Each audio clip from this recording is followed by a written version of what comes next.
ये आंकड़ा है। देश में जो लोग अस्थायी रूप से काम कर रहे हैं, जिनका काम अस्थायी है, उनका हम आंकड़ा निकाले हैं और ये दिखा रहा है स्क्रीनशॉट।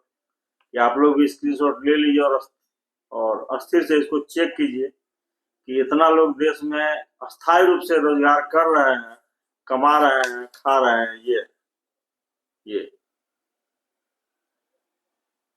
देखिए, देश का आबादी भारत सरकार के द्वारा 140 करोड़ बताया जा रहा है। 140 करोड़। और सरकार के द्वारा ये बताया जा रहा है कि सरकार 80 करोड़ लोगों को मुफ्त राशन दे रही है। एक तो मुफ्त बात बहुत गलत है, क्योंकि देश का जनता का ही सारा संपत्ति है, तो उसी को आप मुफ्त में खिला रहे हैं, तो सरकार के बाप का संपत्ति है किसी नेता का। खैर वो अलग मैटर है, लेकिन इसको आप देखिए, बिहार सरकार में 35 लाख कर्मचारी हैं अस्थायी रूप से। अस्थायी रूप से जो है, जैसे मान लीजिए कि आंगनबाड़ी का होता है, सेविका होता है, जीविका होता है, और बहुत सारा जो कैजुअल बेसिस उसको छोड़ के 35 लाख बिहार में अस्थायी कर्मचारी। यूपी में 40 लाख, मध्य प्रदेश में 40 लाख, महाराष्ट्र में 30 लाख, राजस्थान में 50 लाख, बंगाल गवर्नमेंट में 25 लाख, कर्नाटका में 20 लाख। ये गूगल से लिया गया था। और ये 28 स्टेट है देश में, जिसमें 7 स्टेट का हम बताएं और बाकी 21 स्टेट बच गया। 21 स्टेट को मिला करके मान लीजिए कि यदि 5 लाख ही एक स्टेट में कर्मचारी होगा तो 1 करोड़ हो जाता है। मतलब 3 करोड़ 40 लाख भारत में सभी स्टेट में अस्थायी कर्मचारी। इसमें भारत सरकार का बहुत सा विभाग है, उसको छोड़ करके। उसके बाद आइए आप देखिए, देश में 10 करोड़ नाबार्ड में कह रहे हैं, नाबार्ड में किसान जो है, रजिस्टर्ड किसान है, जिसको भारत सरकार का, जिसके यहाँ खाता है, जिसको भारत सरकार लोन देती है, उसे लेती है 10 करोड़। 10 crore registered businessman. आप समझिए, एक शहर में यदि 1000 बिजनेसमैन रजिस्टर्ड है तो कम से कम 2-4 हजार अनरजिस्टर्ड बिना जीएसटी वाला बिजनेसमैन बिजनेस करता है, जो अस्थायी रूप से कमाता है, खाता है। 10 करोड़ बिजनेसमैन और 10 करोड़ किसान। इंडिया के बड़े बड़े जो फैक्ट्री हैं उसमें लमसम हम आइडिया से कम 25 लाख स्टाफ होगा। रेलवे में 17 लाख अस्थायी कर्मचारी है, अस्थायी को छोड़ के। अस्थायी 3-4 लाख अलग है, लेकिन 17 लाख परमानेंट कर्मचारी है रेलवे में। देश में 15 लाख वकील हैं, एडवोकेट। इंडियन आर्मी में 14 लाख सैनिक है भारत में। टाटा कंपनी में 11 लाख कर्मचारी है, टाटा कंपनी में। अंबानी ग्रुप में 6.5 लाख कर्मचारी है, अंबानी ग्रुप में। इंडियन हेल्थ ग्रुप जो है, मतलब स्वास्थ्य विभाग जो है, उसमें 6 लाख कर्मचारी है। सीआरपीएफ है 3 लाख, बीएसएफ है 3 लाख, पेट्रोल पंप में स्टाफ है 3 लाख।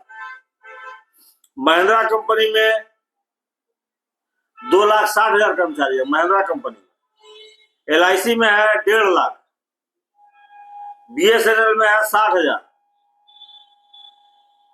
अडानी ग्रुप में है 46,000, ओएनजीसी में है 27,000, एसएसबी सशस्त्र सीमा बल में है 25,000, हीरो कंपनी में है 20,000, मारुति सुजुकी कंपनी में है 19,000, एनटीपीसी में है 18,000। ये लोग अस्थायी है, इन लोग अस्थायी है, इन लोगों का जॉब अस्थायी है, परमानेंट है। इनको मुफ्त राशन देने का जरूरत नहीं है। अब इन सबको यदि आप जोड़िएगा तो लगभग ये 25 करोड़ स्टाफ हो जाता है, जिनका काम बिजनेसमैन, किसान लेकर के 25 करोड़ आदमी है, जिनका जो है जीविकोपार्जन का साधन फिक्स है, निश्चित है कि उनको कहीं जाना नहीं है, अपना काम करना है। नौकरी वाला को तो नौकरी करना है, और व्यापार वाले को और किसान को अपना किसानी करना है, व्यापार को व्यापारी करना है। उनका स्थायी उनको रोजगार है। ये लगभग 25 करोड़ आदमी है भारत में ऐसा, जिसका रोजगार सेट है। यदि 25 करोड़ आदमी में एक आदमी के पीछे परिवार में कम से कम 5 आदमी जरूर होगा।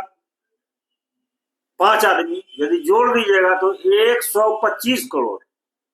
125 करोड़ आदमी है जिसका खाने पीने का साधन स्थायी रूप से फिक्स है, उसको किसी को मदद की जरूरत नहीं है।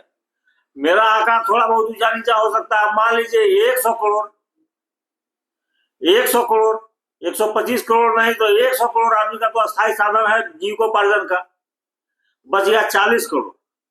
अब भारत सरकार कहती है हम 80 करोड़ को मुफ्त में राशन दे रहे हैं, तो उसमें जो जंगल में बिहार में आदिवासी लोग रहता है उन लोग को अस्थायी रोजगार नहीं, उन लोग को अस्थायी रोजगार नहीं है। बाकी शहरी क्षेत्र में या समतल जमीन में, गांव में, जहां भी आदमी रहता है कोई ना कोई रोजी रोजगार सबको मिलता है। तो ये सोचने वाली बात है कि भारत सरकार कौन सा आंकड़ा देश को दे रही है। 100 करोड़ आदमी का रोजी रोजगार फिक्स है, उसको कोई चिंता का विषय नहीं है।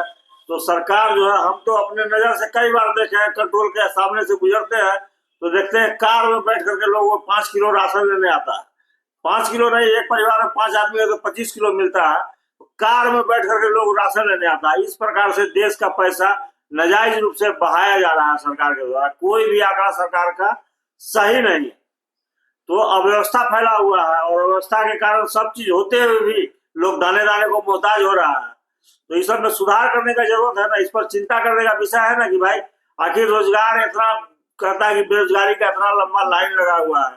जो लड़का बेरोजगारी के लाइन में लगा है उसका बाप का रोजगार फिक्स है, कोई सर्विस में है, कोई बिजनेस करता है, कोई किसान है। उन लोग बेरोजगारी का आंकड़ा बताता है जितना देश में बेरोजगार है। तो आखिर इस सब विषय पर चिंता करना होगा। कोई सब विषय पर चिंता नहीं करता है। हमको कुछ समझ में आता है तो हम बोलते हैं, हमारे अंदर कुछ कमी है कि हम अपना जो जितना बात समझ सकते हैं उतना बात हम समझा नहीं सकते अच्छे ढंग से। उतना कैपेसिटी मेरे अंदर नहीं है कि हम बहुत अच्छे ढंग से, बहुत बढ़िया प्रवक्ता है या बहुत बढ़िया ज्ञानी है जो हमको रफ जो समझ में आता है हम अपना बोलते हैं कि लोग देखे समझे। अरे सब विद्वान, जो विद्वान है उसी को बोलने का अधिकार, ऐसा बात नहीं ना। हमको कम, थोड़ा विवेक कम है, बुद्धि कम है, ज्ञान कम है, लेकिन हमको जो समझ में आता है वो भी हम जनता के सामने रख रहे हैं देश का, कि आप लोग भी देखिए, सोचिए, समझिए क्या सही है और क्या गलत।